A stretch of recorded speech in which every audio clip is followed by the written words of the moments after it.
Bom dia, para quem não me conhece ainda, meu nome é Khaled, eu sou advogado criminalista, sou professor de Direito Penal há pouco tempo, só há 27 anos e formado há 30 anos. E durante a minha carreira, eu tenho, nesses últimos tempos, na era do WhatsApp, qualquer dúvida que qualquer pessoa tenha em relação a marido preso, filho preso, ainda mais nessas épocas, onde nós vamos ter a saidinha semana que vem do Dia das Crianças.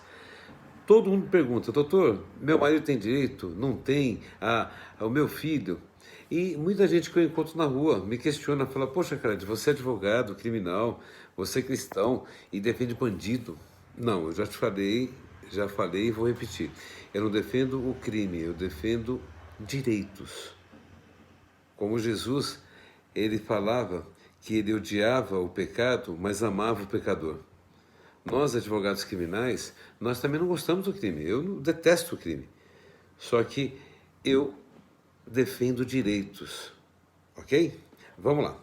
Na última aula, seria a primeira de uma série que vão ser de 5 ou 6 aulas, nós falamos sobre a saída temporária. Quem tinha direito, como que era feito e por que tinha esse negócio de progressão de regime. Como eu expliquei do exemplo do gesso, uma pessoa que fica engessada 6 meses com o pé, ele não pode tirar o gesso e já sair correndo.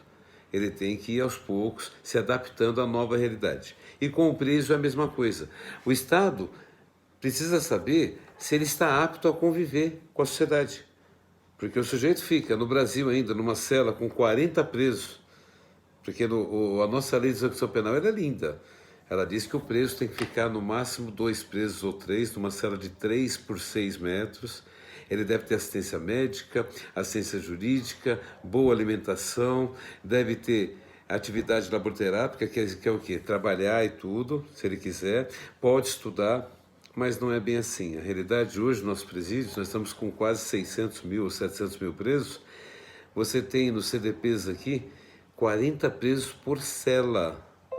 Então você imagine, o sujeito fica preso o dia inteiro, 24 horas, tem 2 ou 3 saidinhas ali no pátio, com 40 homens. Às vezes não tem água, rato passando, barata. Esta é a realidade hoje do presídio. Eu estou falando, não estou falando lá do Nordeste, lá do Nortão, não. Eu estou falando da capital, São Paulo. São Paulo, capital. Você vai no CDP de Mauá, por exemplo, agora deram uma reformadinha e tal, mas você vê rato, barata passando. Você vai no CDP de Mogi, eu já tive 4, 5 clientes com tuberculose. Porque eles passam frio, passam fome, realmente. O que a gente precisa entender, pessoal, que a nossa lei é privativa de liberdade. O que significa isso? Cometeu um crime, meu camarada, você vai ficar preso, privado do seu direito de ir e vir. A lei não diz que a pena é corporal, que você tem que ser ameaçado, que você tem que passar fome, que você tem que ser torturado psicologicamente ou até fisicamente. A lei não diz que o familiar deve ser maltratado. O que nós precisamos entender, eu quero que esse vídeo viralize mesmo, é que é o seguinte: eu não estou defendendo o criminoso, não. Só que, gente, a mãe do preso não tem culpa do filho dela ser ladrão. A esposa do preso, a filha do preso, ela é maltratada no presídio, na porta, como se fosse ela que tivesse cometido o crime. Esse que é o nosso problema. A sociedade brasileira, ela precisa aprender um pouco mais com Jesus. A verdade é essa. Jesus falou: não julgues para não ser julgado. E todo mundo que vê alguém parente preso no presídio, o próprio funcionário do presídio, trata a mãe e a esposa como se fossem bandidos. Isso tem que acabar. Então, como eu estava dizendo, ele fica um tempo num depósito, que CDP para mim é depósito de preso, joga lá, amontoa tudo.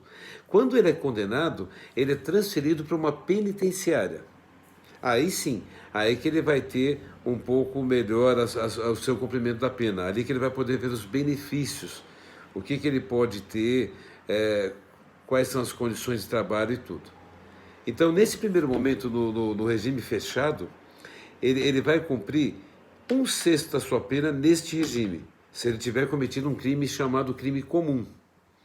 Se ele tiver cometido um crime chamado ou rotulado como hediondo, ou equiparado ao hediondo, que é o tráfico de drogas, a tortura, ele vai ter que cumprir 2/5 da pena, se ele for primário. Se ele for reincidente específico ou reincidente, alguns juízes entendem como só reincidente, ele tem que cumprir 3/5 da pena. Então vamos colocar isso em números. Uma pena de 6 anos, o sujeito comete roubo, ele tem que cumprir 1/6 da pena. 1 ano da pena ele cumpre, aí ele tem direito a progredir de regime. Esse é o chamado requisito objetivo. Ele cumpre o lapso temporal de 1/6, cumpriu 1 ano, ótimo, vamos brincar de pular de casinha. Ainda não. Ele tem que cumprir um outro requisito, chamado requisito subjetivo, que eu falei na última aula, que é o bom comportamento aferido pelo diretor do presídio. Como é que eu faço isso, professor? O advogado vai no presídio, pede o chamado boletim informativo, que é um extrato da cadeia, aonde diz que o preso foi preso dia tal, foi transferido dia tal, está preso há tanto tempo. Lá você vai ter o tempo de prisão, 1/6, 1/3, eles dividem tudo, e um atestado de conduta carcerária vem incluído nesse boletim informativo, onde o diretor do estabelecimento, o diretor de disciplina e o diretor do presídio vão atestar que o apenado tem bom comportamento. Se ele não tiver bom comportamento, ele não tem direito à progressão de regime. Ô professor, o meu filho está com um comportamento médio, regular. Sim, ele ainda tem direito. Só não pode ter comportamento ruim. Quem tem comportamento ruim? Aquele preso que comete falta grave. Tá bom? Aí, se ele cumprir os requisitos, ele vai poder progredir de regime. Aí a gente entra com o pedido no juiz das execuções criminais. Tem 2 tipos, o DECRIM e o DECRIM. DECRIM é a VEC, a antiga Vara das Execuções Criminais, que para presos que têm processos de condenações anteriores a 2016, quando o processo era físico, de papel.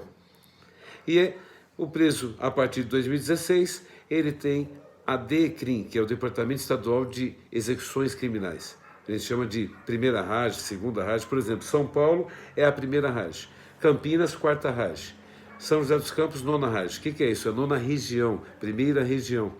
Então, o DECRIM primeira RAJ não engloba só a cidade de São Paulo, engloba as cidades adjacentes, Mogi, Itaquá, Suzano, Poá, Itapecerica, todas as cidades próximas. Campinas não é só de Campinas. Campinas, a quarta RAJ engloba Franco da Rocha, Hortolândia e por aí vai. Tá bom? Na próxima aula eu continuo daqui onde eu parei e falo sobre como conseguir a progressão, ok? Bom dia, obrigado pela audiência, curtam, compartilhem, que se continuar viralizando, eu vou 10, 15 aulas, comigo não tem terror, eu gosto de direito penal, faço por prazer, tá bom? Espero ter ajudado vocês. Deus abençoe a todos.